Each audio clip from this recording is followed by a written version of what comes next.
A monster the size of a building has appeared in the middle of the city. Elite cultivators, the best fighters in the country, are being thrown through walls. The entire magic squad is overwhelmed. And standing on the side of the road is a small boy. Red eyes, completely still. Eating dry instant noodles out of the bag. Not running, not afraid. Just waiting for it to be over. This boy's name is Wang Ling. And Season 1 of the daily life of the Immortal King is about how hard he has to work to pretend to be ordinary. Hi, I'm Math with AniSensei channel. We're growing fast. If you enjoy Donghua and anime content, subscribe before you forget. Today we're covering the full Season 1 of the daily life of the Immortal King. Every major arc, every power moment, and the ending that no one saw coming. Let's get into it. The story takes place in year 4386 on the Cultivation calendar. In this world, cultivation, the process of building spiritual power through martial and mystical arts, is not a hidden practice. It is science. It is technology. It is infrastructure.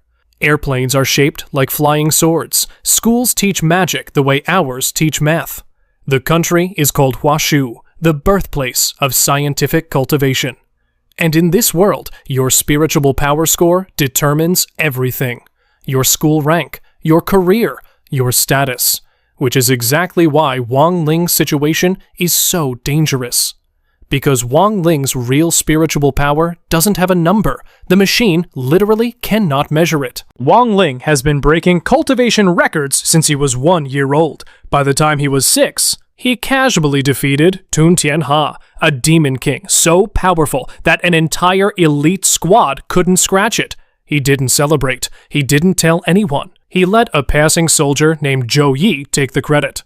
That soldier now has a statue at the entrance of Faction 60 High School. Wang Ling walks past it every morning on the way to class. This is the life Wang Ling has chosen. Not because he's weak, not because he's scared, but because his power is so immense, so completely uncontrollable, that a single moment of emotion could destroy the world, literally. His father designed a special talisman, a seal he wears at all times, that suppresses his spiritual energy and keeps everything intact. Without it, Wang Ling is not a teenager. He is the most dangerous thing alive. Season 1 opens with Wang Ling enrolling at Faction 60 High School. On the first day, every student goes through a spiritual power assessment. The class watches as their peers score 50, 100, 200 points. Wang Ling steps up. What they don't know is that he broke into the system afterward and manually changed his score down. His real number crashed the machine. In class, students are assigned their first cultivation exercise, brewing an origin fostering pill. Everyone brings elaborate cauldrons, mystical ovens. Wang Ling pulls out a microwave. It works perfectly. He finishes in 3 minutes. Nobody knows what to say. Meanwhile, a class president election is underway. Sun Rong, confident, sharp, and descended from Sun Wukong the Monkey King, is running against Chen Chao, a well-meaning but loud musclehead. Sun Rong wins easily, and almost immediately she notices Wang Ling. Not because of his power, she has no idea about that yet, but because of his stillness. In a school full of students trying to prove themselves, Wang Ling simply exists, unbothered, like none of it matters. To Sun Rong, that is endlessly fascinating. Sun Rong invites Wang Ling on what she calls a study outing. Wang Ling, who has never once navigated a social situation voluntarily, agrees. What Sun Rong doesn't know is that she is being actively targeted. She is the heir to the Huaguo Water Curtain Group, and the Shadow Stream organization has sent assassins to eliminate her. The attack comes on the Ferris wheel. Wang Ling, without hesitation and without revealing his true power, neutralizes both assassins using a precision technique called Buddha's Wrath of Compassion. Sun Rong never fully understands what happened. She just knows that somehow, whenever things go wrong, Wang Ling is already there. The assassins return with backup, the 3 brothers of Shadow Stream, and this time they attack the school directly. The battle is intense. The school's defenses are pushed to the limit. Wang Ling handles it from the background, quietly, invisibly, like he always does. A national cultivation power test is announced. Every student in the country ranked. Wang Ling takes the test. He comes in first place, by a margin that isn't even close. He immediately infiltrates the result system and changes his score, because coming first in a national exam is the opposite of invisible. Around this time, Wang Ling crosses paths again with Tun Tianha, the same demon king he defeated at age 6. Tun Tianha, now much smaller and significantly less threatening, becomes an unlikely companion. Wang Ling renames him Froggy 2, and Froggy 2 turns out to be more important than anyone expected, because he is one of the few beings who can actually absorb Wang Ling's spiritual overflow, the bursts of raw power that leak out when Wang Ling feels too much emotion. For someone who has spent his entire life alone with his power, having something that can share the weight of it changes things. Season 1's major arc centers on the inter-school sword competition, a tournament between Faction 60 and their rivals, the arrogant and well-funded Faction 59. Faction 60 assembles a team. Wang Ling is included, despite wanting no part of it. His strategy from the start? Lose gracefully, stay unremarkable, go home. Faction 59 reveals their secret weapon, a 5th team member with elite-level power. The crowd writes off Faction 60 before the competition even begins. Before the tournament starts, things take a darker turn. Wang Ling and his friend He Bufeng are kidnapped by the Shadowstream organization. Sun Rong, without hesitation, leads a rescue mission herself.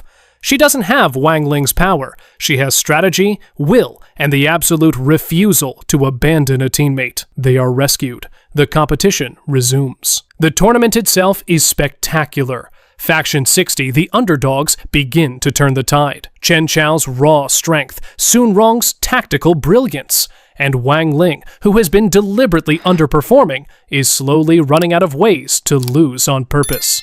Every time he holds back too much, his team suffers. Every time he does just enough, the crowd goes quiet. Because even at 1% of his power, Wang Ling is unlike anyone they have ever seen. As the competition reaches its final stages, everything fractures. The leader of the Shadowstream organization has been hiding inside the competition, not watching from the outside, operating from within, as a student. She reveals herself mid-match and launches a direct attack, and in the chaos, she strikes Sun Rong. Sun Rong falls. Wang Ling's talisman, under pressure all season, finally cracks, and then it shatters completely. What follows is the scene Season 1 has been building toward from Episode 1. Wang Ling, the boy who has spent every single day of his life making himself smaller, hiding, pretending, finally stops pretending. The power that floods out is not anger, it is not rage, it is grief, pure and absolute. The world around him bends, the air pressure shifts, the ground trembles, every cultivator in the building freezes. Wang Ling is a pacifist at his core. He stops just before the killing blow. But what he felt in that moment, what he was willing to do, changes everything. Sun Rong's soul is damaged beyond physical repair. Wang Ling tries a regeneration technique. It fails, because the injury is not to her body, it is to her soul, and souls cannot be regenerated.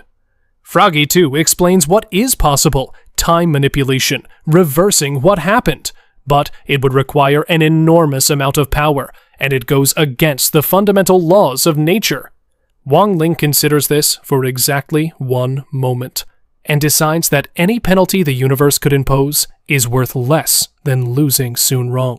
They merge, Wang Ling and Froggy 2, channeling their combined power into a reversal. Time turns back, the competition, the attack, all of it undone. But there is a cost. In reversing time and accidentally creating a new world at the expense of the old, Sun Rong loses her memories of everything that happened. The moments she shared with Wang Ling in those final hours, erased. Wang Ling watches her from across the competition floor. She is alive. She is safe. She is smiling. She does not remember. But soon Rong says something that stays with him. Even without the memories, her feelings will find their way back. And Wang Ling, who has never once in his life allowed himself to want something, walks back to his noodles. And for the first time, he lets himself hope. That is the full Season 1 of the daily life of the Immortal King. A boy with the power to destroy the world, trying his absolute hardest to live a normal life.